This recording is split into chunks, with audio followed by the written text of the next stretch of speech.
All right, so have you ever been playing an RPG and wished for like that one item? You know, that thing that could change everything? Totally. Like one time my group found this compass, Okay. and we all thought, a compass, how boring. Yeah, right. Like a compass isn't exactly the most exciting magical item. Yeah, but this one didn't just point north. Okay. It actually pointed to whatever the holder desired most at that time. Whoa. Yeah, so... That could get really complicated. Oh, totally. And like that's what this deep dive is about. Okay. It's about creating those magical items that are truly unique and feel special. Awesome. I love that idea. So where do we even begin? Well, we're taking inspiration from LitRPG Reads. Oh, cool. Yeah, I've heard of that. Yeah, it's a great site. And we're looking at an article specifically called D&D Loot Tables. Step-by-step guide to randomly generating magic items for your game. Okay. It was published on February 24th, 2025 Right. by Anna Labansky. Randomly generating magic items. I have to admit that sounds a little scary to me. I'm much more of a plan everything out kind of GM. Yeah, I get that, but random generation doesn't mean you throw planning out the window. It's about adding in that element of surprise for you and your players. So instead of having a list of items, we just let the dice decide. Right, it keeps things fresh, and it stops players from just making characters who are good at one thing. Oh, so it prevents min-maxing. Yeah, exactly. Right. They have to adapt and be more creative. Makes sense. Yeah. It could lead to some really cool decisions for the players. Totally. It's all about embracing the unexpected. Okay, I'm on board. Yeah, So Anna's article focuses on these D20 tables. right. So what exactly are those? It's basically a table with 20 different options, and you roll a 20-sided die, and that decides the option you get. Like a randomizer. Yeah, exactly. Okay, cool. So how do these D20 tables work for making magic items? Well, it's broken down into 4 categories. Hit me with them. So first you have item type and form. It could be a sword or a ring, maybe even a musical instrument. So even like mundane objects can become magical. Yeah, like a simple wooden spoon could become magical. Yeah. Like a magical wooden spoon. I don't even know what that would do. Right. Maybe it translates any language when you hold it in your mouth, or stirs any cauldron perfectly. Okay, that's pretty cool. So what's the next category? So the next one is primary magical effect. Yeah. That's the item's main ability. So like what? It could be something like fire resistance or enhanced strength, or it could be something really wild like teleportation or time manipulation. Time manipulation. Yeah, Whoa, that sounds intense. it is. And that's kind of the point. It's about giving them something that makes them think outside the box and gets their creativity going. I like that. It's about surprising them. Exactly. And that brings us to secondary magical quirk. A quirk. Yeah, it's that little extra thing that gives the item personality. Yeah. It could be something you can see, like it glowing or changes color, or it could be something it does, like whispering in a language no one knows, or randomly getting heavier or lighter. I can see how that will lead to some interesting role-playing. Exactly. And then the last one is origin and history. So we're giving these items a backstory now. Yeah. Was it forged by a legendary blacksmith? Did you find it in a dragon's hoard? Okay. Was it a gift from a celestial being? This backstory adds a whole new level to it. Wow. This is much more complicated than I thought. It's not just rolling some dice. It's like creating a history for the items. Exactly. It's in that creation that you start to see these items turn from just tools into artifacts. Right. Relics or whispers of forgotten legends. Exactly. Okay, I am hooked. Yeah. Tell me more about these D20 tables and what they can actually make. Well, let's look at the item type and form table. Oh, yeah. You can get a simple dagger, an ornate harp, a sturdy shield, a delicate pendant. So basically, any object can become a magical item. Yeah, that's what makes this approach so cool. You could end up with a magical frying pan. A magical frying pan, I can't even imagine. Or a pair of spectacles. That's crazy. It's about breaking away from the usual things you see in fantasy. Okay, so what about primary magical effect? What are some of those options? You have things like fire infusion, water control, teleportation, Yeah. even time manipulation. Whoa, time manipulation again. Yeah, it's such a cool concept to think about, like a sword that slows down time around its target, Okay. or a ring that lets you rewind what you did, Yeah. or a staff that just stops time. That sounds like a lot of power. It is. And to make sure these items don't break the game, we have Rarity. Rarity, so not all magical items are created equal. Right. Just like in the real world, some things are more valuable and powerful than others. Okay. And so some options on these D20 tables are rarer than others. So like the more powerful it is, the less likely you are to roll it. Exactly. And that helps to keep the game balanced. That makes sense. Yeah. You don't want players finding world-altering artifacts right at the beginning. No. It's got to be a reward they earn. Right. And that brings us to something really important about these tables' choice. Okay. Even though the dice add randomness, you as the GM still get to decide what items are in the game. Okay, good. I was worried I would have no control. Nope. Think of them like a set of tools. Okay. You can use them to create the game you want. So I don't have to use every roll. Right. You can tweak the results, combine things, or even just not use something if it doesn't feel right. Okay, so it's about finding a balance. Yeah. Between structure and spontaneity. Cool. I like that. That's what being a GM is all about. Okay, so what about the secondary magical quirk table? What's on there? That's where things get fun. The quirks are all about personality. Okay. Little mysteries. Like maybe a sword hums softly when danger is near. Okay. Or a ring that changes color based on your mood. Wow. Or a cloak that whispers secrets, but in a language no one knows. Ooh, I love that. Right? Sometimes they are just cosmetic. Oh, Like a staff that sparkles, or a shield that has runes that are always changing. okay. Or a helmet that gives you glowing eyes. Awesome. It's like these items become works of art. Right. Those little details make them feel special. Yeah, magical. Exactly. What about origin and history? What can I find on that table? On this table, we're creating the item's backstory. Okay. Like, was it made by a civilization that's been gone for centuries? Right. Was it used by a famous hero? Oh. Or maybe it has a hidden secret in its past? A secret. Okay, Yeah. now we're talking. Right. Imagine a sword that gives you incredible power, Okay. but it slowly makes you evil. Whoa. Or a ring that lets you live forever, Okay. but you're trapped in a cycle of suffering. That's dark, but I love it. It makes the game more complex. Exactly. These items can represent both good and evil. They're reflections of ourselves. Right. So this has been super helpful. I'm already thinking of all kinds of ideas for my games. Me too. But what about Anna's article? Does she give us any specific examples? She does. In fact, she gives us 3 really interesting examples. Okay, let's hear them. All right, so first we have the Emberfang Blade. It's a long sword that's infused with fire. Okay, fire sword. It is made by a forgotten kingdom. And here's the cool part. At night, it glows just a little bit, Okay. and the shadows around it dance like flames. Oh, that's awesome. Right, and its story is that it was used in a battle against an elemental threat. Whoa. So it might still be connected to that conflict somehow. That's so cool. So it's a relic and a key to some old mystery. Exactly. Okay, what's the next one? All right, this one is the Whispering Cloak. Ooh. Just the name sounds cool. Yeah, this cloak makes you invisible, Okay. but when you wear it in the dark, it whispers in languages no one understands. That sounds creepy. I love it. It was made in this cursed monastery where the glad. monks were trying to hide forbidden knowledge. Okay, so it's not just for stealth. It might lead to something dangerous. Exactly. And then we have the Coin of Fate. Okay. This coin grants you a ton of luck for one thing you do, and then it disappears. Oh, wow. Just one use. Yeah. That's risky. And it gets really cold when it's underwater, and its symbols glow when you have to make an important choice. Ooh. I can imagine the players debating whether or not to use it. Yeah. And it's said to come from a group of gamblers who wanted to control fate. Oh, so there might be consequences for using it. Right. These are such great examples. They each have their own personality and story. Yeah, this is so much more interesting than just giving players a regular magic sword or a potion. Exactly. And this is just the beginning. With a little imagination and these D20 tables, you can create so many different items. That's what I love about RPGs. I can't wait to start using these ideas in my next campaign. But before you go rolling all the dice, let's think about the bigger picture. Okay, what do you mean? We've talked about how to come up with ideas, but we need to think about how to use them in our games. To create those moments of discovery. Right. That's what we'll talk about next time. Okay, I'm already excited for that. Ah, But for now, I need to let all this information sink in. yeah, it's a lot to take in. We'll be back soon to continue our journey into the world of magical items. Welcome back to our deep dive.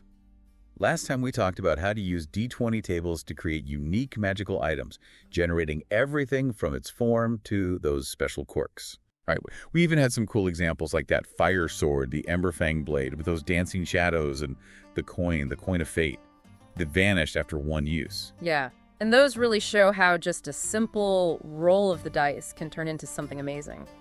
But now let's talk about how to make those moments of discovery really exciting for your players. Because it can't just be like, oh, hey, a magic sword. I'm going to pick that up. No, it can't be that It simple. needs to be more than that, right? Right. It's about weaving the item into the story, making it an actual part of it. So how do we do that? One way is to connect the item to a specific challenge. Let's say your players are looking for a relic in an ancient tomb. Okay. Instead of just finding it, they could find parts of an old map, Okay. each piece leading them through all these puzzles and trials. Like they have to earn the item to be worthy of its power. Exactly. And it makes it so much more rewarding when they finally get it. Yeah. Another good technique is to introduce the item slowly, so its powers are revealed over time. So it's like this ongoing mystery. Yeah. They might find a simple amulet, but when they wear it, weird things start happening. Okay. Maybe their dreams show them the future, or suddenly they're really good at convincing people. That's cool. It would definitely keep the players guessing. Right. And as the GM, you can give them little hints to help them figure it out. It's like we're planting seeds, letting the story of the item grow along with the character's journey. So once the players find the item, how do we make that moment really memorable? Yeah, you see it all the time in movies. The hero walks into a secret room and finds a glowing artifact. How do we do that in a game? You have to create the right atmosphere. Okay. Think about where they are, the lighting, the sounds. If they're in a temple, describe the air, the torches, even their footsteps echoing in the silence. I can practically feel it. And when they find the treasure, describe every little detail. The carvings on the walls, a dusty sarcophagus, a glow coming from inside it. Wow, that would make it feel so real. Exactly. And don't forget to have them describe how it feels. Does it feel warm or cold? Is it buzzing with energy? Can they hear it whispering to them? Encouraging them to interact with it would make it feel so much more real. It would. You can even try to surprise them. Okay, how? They might be expecting a powerful weapon, but instead they find something that seems totally useless. Okay. It makes them think harder and interact with the item on a whole other level. I like that. I'm already thinking of ways to surprise my players. But once that excitement dies down, how do we make these items important for the rest of the game? It's like giving the item its own story, right? Yeah. We don't want it to be something they just find and forget about. It should be a part of their journey. But how do we actually do that? How do we make sure these items don't end up collecting dust in their inventory? You can give the item a voice. A voice. Yeah, maybe it gives advice or warns them about danger, or maybe it talks in riddles. That's a great idea. It would make it feel like the item has its own personality and maybe doesn't always agree with the character. Exactly. Another thing you can do is connect the item to a certain place in your world. Oh, okay. Yeah. Like a city or a historical event. Exactly. It could be like a key that unlocks more of the story. Cool. Or maybe the item is connected to a powerful group, Ooh, yeah. and that pulls the players into some kind of conspiracy. It's like you're dropping breadcrumbs for them to follow. Right. Leading them to new adventures. And you can also use the item to create consequences for the players. Consequences. Yeah, maybe using the item has side effects or it comes with a price. Like what? Imagine a bow that never misses, Okay. but every time you shoot it, you lose a year of your life. Whoa. Or a mask that makes you really good at talking, Okay. but it slowly starts to erase who you really are. That's kind of dark. Yeah. That makes you really think about the choices you make. Right. And that's what makes magic items more than just weapons or tools. They make you think about the responsibility that comes with power. Okay. I'm totally on board with this approach. Yeah. It's so much better than just handing them an item and saying, here you go. It's about building a story together and making the item a part of that story. And you can even let the players help shape the item. Oh, how would we do that? Maybe they find a hidden message that tells them about a secret ability, or they find something that can make the item even more powerful. I like that. It lets them be creative and make the item their own. Exactly. Okay, this has been amazing. We've talked about so much, from coming up with ideas to making them a part of the story and even letting the players help develop them. But what about the feelings these items create? Yes, we want these items to stay with the players long after the game is over. We want them to really care about these items, right? Exactly. A truly memorable magic item should make you feel something. Okay, so how do we do that? How do we make these items feel important? One way is to connect the item to the character's backstory. Maybe it was a gift from someone they loved, Okay. or something passed down through their family, Right. or even a symbol of something they've always dreamed of. I can see how that would make it feel really personal. It's a reminder of who they are. Yeah, it's like a piece of their past. Right. Another approach is to make the item react to how the character is feeling. What do you mean? Like maybe it glows brighter when they're feeling confident, or Oh. it gets dimmer when they're scared. That's cool. It's like the item becomes a part of them. Yeah, it shows the other players how that character is feeling. You could even make the item's powers change with the character's emotions. So the item becomes stronger or weaker depending on how they feel. Exactly, like a sword that gets sharper when they're angry, Okay, or a shield that gets stronger when they're determined. that's awesome. It creates this connection where the character and the item affect each other. See how powerful this can be. Yeah. It's about more than just giving the item a story. It's about creating a bond between the character and the item. Exactly. And that's where the real magic is, when it becomes more than just an object. Okay, this has been such an eye-opener. I need to rethink how I use magic items in my games. It's not just about the mechanics. It's about that emotional connection. That's what we were hoping for, to inspire you to create something truly memorable. But we're not done yet. Really, there's more. Yeah, we've talked about the good side, but what about the dark side of magic? What about items that tempt the characters with forbidden power? You mean like cursed items? Exactly. I've heard all kinds of stories about artifacts that can drive people crazy. Yeah, and adding that to your game can make things a lot more intense. Oh, well, tell me more. I'm all ears. Well, imagine a helmet that makes you a brilliant strategist, Okay. but it whispers evil things to you, trying to make you betray your friends. Oh, wow. It makes you think, do I want this power, even if it means becoming a bad guy? I can see how that would lead to some amazing role-playing. And sometimes the curse isn't so obvious. Maybe it slowly changes your personality without you even realizing it. Give me an example. I need to hear this. Okay, imagine a ring that makes you super charismatic, All right. but it slowly makes you stop caring about other people. Ooh. It might be so slow that you don't even notice it at first. That's creepy. It adds a layer of mystery and paranoia to the game. I love it. It's like we're giving these items another dimension, a sense of danger that goes beyond just their powers. And remember, curse items don't always have to be evil. Oh, They could be tragic, like a hero trapped inside the item. So it's like the item needs to be saved. Yeah. Maybe the characters can find a way to break the curse. That's a cool idea. It turns the cursed item into something more than just an obstacle to overcome. Yeah. It becomes a chance to be a hero in a different way. These unexpected twists are what make these items so captivating. Okay, so I'm ready to start using cursed items in my games. But how do we make it fair for the players? We don't want to just punish them with this. Of course not. It's all about giving them clues. Oh, okay. Like maybe the item has a weird aura or feels cold, Okay. or maybe there are stories about its past. It's like creating a sense of mystery. Exactly. You can also use NPCs to give them hints, All right. like a wise old sage who warns them about using the item, or an experienced adventurer who tells stories about others who were corrupted by it. I like it. It's like they're being warned, but ultimately they get to choose what they do. Right, and that's what's so great about these games. It's not just about following a set path, it's about creating a story together where choices really matter. This has been such an amazing look at the darker side of magical items. I'm already thinking of how to use them in my games. Yeah. But where do we go from here? Is there anything else we need to know about these items? There is. We've talked about how they affect the characters and the world, but what about their impact on the bigger picture? How do they affect the way we think about fantasy as a whole? What? That's what we'll talk about next time. Okay, I need a minute to process all of this. Take your time. We'll be back soon to continue our exploration of magical items. Okay, so we've talked a lot about magic items over these last couple deep dives. From those D20 tables to weaving them into our games, and even looking at the darker side of them. Right, we've really explored a lot. We have. But now let's zoom out a little. What about the impact of these items beyond just one game? Okay, let's talk legacy. Legacy. Yeah, like how these items become part of something bigger, how they influence how we see fantasy as a whole. Okay, so not just how they affect the game, but like how they change the way we think about fantasy in general. Exactly. Think about those famous magical items everyone knows. The sword and the stone, the one ring, Oh, yeah. the cloak of invisibility. Those are more than just objects, right? They're like symbols. Yeah, like they represent power or destiny. Right, or temptation, good versus evil. Right. And when we use magical items in our games, we're tapping into all those stories. You're connecting to something bigger than just our game. Right. And it's not just about using those old stories. Magic items can help us create new ones. So we're not just copying what's already been done, we're Yeah. adding to it. Yeah.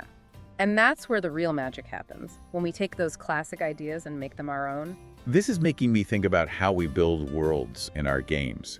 It's not just about maps and cities, it's about giving that world a sense of history. Exactly. Yeah, Because these items are a reflection of the world they come from. right. The kinds of items you find tell you a lot about that world. Like, what if magical items were everywhere? It would be a world where everyone uses magic. Yeah, maybe it's as normal as technology is for us. I like that. But what if magic items were really rare? Ooh. Then it's a world where magic is dangerous.